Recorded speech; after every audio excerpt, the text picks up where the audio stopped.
Alright guys, done na tayo magpa haircut.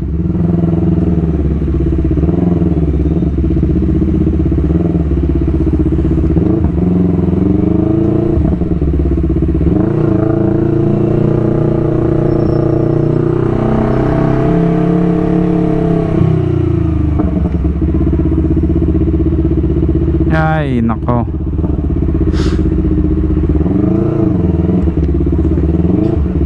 ayan guys, so usapang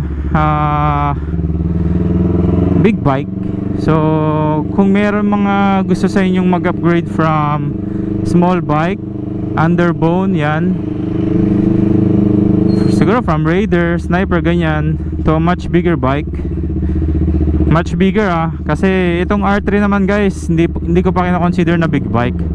Beginner bike, entry level, pwede na, di ba? So kung gusto yung mag-upgrade into a bigger bike, marami naman kayong option guys. Meron tayong N4, yan, Ninja 400 kung gusto yung sporty. Kung gusto nyo naman ng relax, dyan yung Z400, NK. Actually marami ng choices guys. Pero kung gusto nyo mag-upgrade, kung hindi naman kayo fan ng mga expressways, R3 is a good choice. Pero kung kino-consider nyo naman yung legality sa expressway, para makapag-expressway kayo, goods na goods ang Ninja 400 dyan. Yan. Nandyan din yung CF Moto, di ba? SR 450 SR. And hindi naman nagkakalayo sa performance guys. May bibigay niya rin yung power na gusto mo, na kung i-compare sa underbone small bike, di ba? Matutuwa ka rin. So itong R3 guys, kaya nitong tumakbo ng 199. Pwede na. Hindi pa sagad yun Hindi, wow. Sa proper tuning, kayang-kaya guys. Yan. And of course, ang maganda rin, marami siyang parts available for upgrades. Accessories, marami. Availability ng parts, napakarami rin. Same goes sa Ninja 400, ganyan, Z4, MT-03.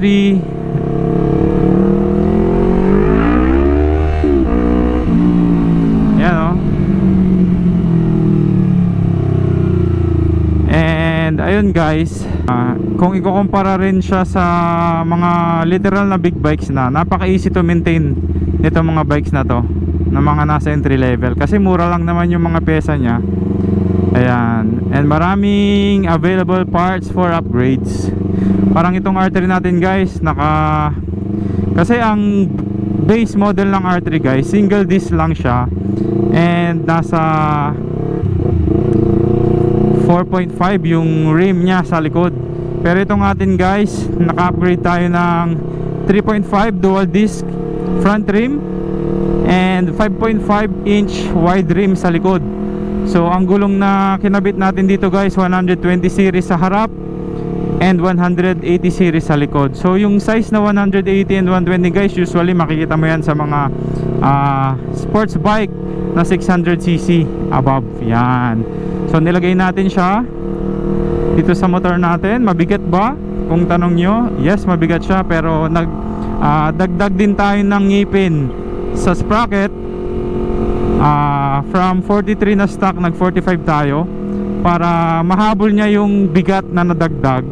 So nag-add tayo ng plus 2. Nandun pa rin yung kanyang torque, di ba? Kayang-kaya pa rin niya ibigay yung yung power. Kasi sabi nila pag nagdagdag ka ng sprocket, mababawasan yung top speed mo, di ba? Pero sa bigat kasi ng rim natin and gulong guys, kung mag-i-stay ka sa stock, na sprocket, hindi mo rin maabot yung top speed na gusto mo. At least ito guys, kaya niya pa rin sumagad ng 199. At least hindi nabawasan yung ability niya na ma-reach yung top speed, di ba? And ang kagandahan rin dito sa bike na to guys, R3, napakagaan, di ba? Para ka lang naka R15 pero mas powerful. Syempre 42 horsepower stock base yun, ha. Pero itong bike natin guys, naka-tune na siya, naka high flow na filter, naka iridium spark plugs, and naka racing ECU. So na-tune siya guys. And yung peak HP na kaya niyang ibigay is 48.2 horsepower. Yan. So yan yung kaya niya. So yan na yung pinakamataas. I don't know kung meron pang R3 na kaya mag 50 horsepower above. I don't know. So yan, hindi rin natin masabi, no? Kapag dito lang naman kayo guys, hindi kayo madalasin sa Manila, goods na to, R3. Hindi rin naman maiiwan to ng ibang big bikes guys. Kapag dito kasi sa grupo namin guys, hindi lang naman puro R3 and MT-03. Meron din kaming kasamang naka ZX6R, MT-09, yan, Ninja 1000, di ba? Kahit ang laki ng gap sa CC, dumarating kami sa destination namin guys, sabay-sabay.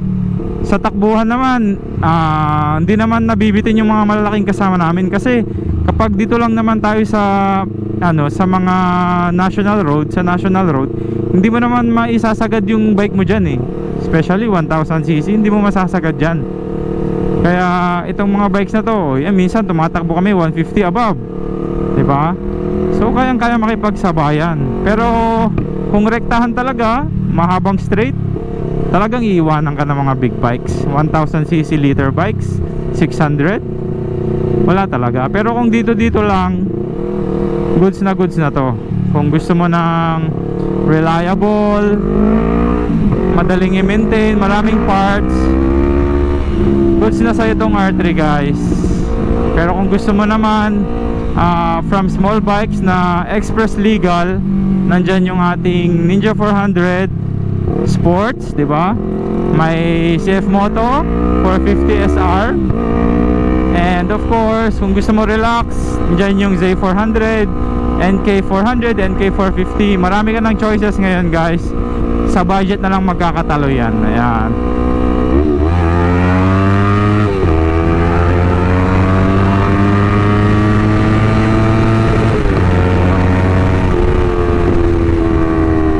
So yung top ng third gear natin guys, kaya niyang tumakbo ng 134. Ang maganda lang din guys sa mga small bikes, nasasagad-sagad mo siya dito hindi kagaya ng mga liter bikes, nabibitin ka sa kalsada. Ito talagang naisasagad mo yung throttle niya. Pero syempre wag mo ring i-challenge yung yung limit mo. Ride within your capability pa rin. Wag mong isagad. Kapag hindi mo kaya, wag mo pilitin, di ba? So, magandang stepping stone to kung may balak ka rin naman mag big bike talaga. From small bike, gawin mong stepping stone yung Ninja 400 or R3 para hindi ka mabigla. So, ayun, yun lang yung payo ko. Kung gusto nyo hindi mabigla, pwede nyo gawin ito. Mag small bike muna kayo para mas mahasa yung skills nyo. So, ayan guys, usapang beginner bike.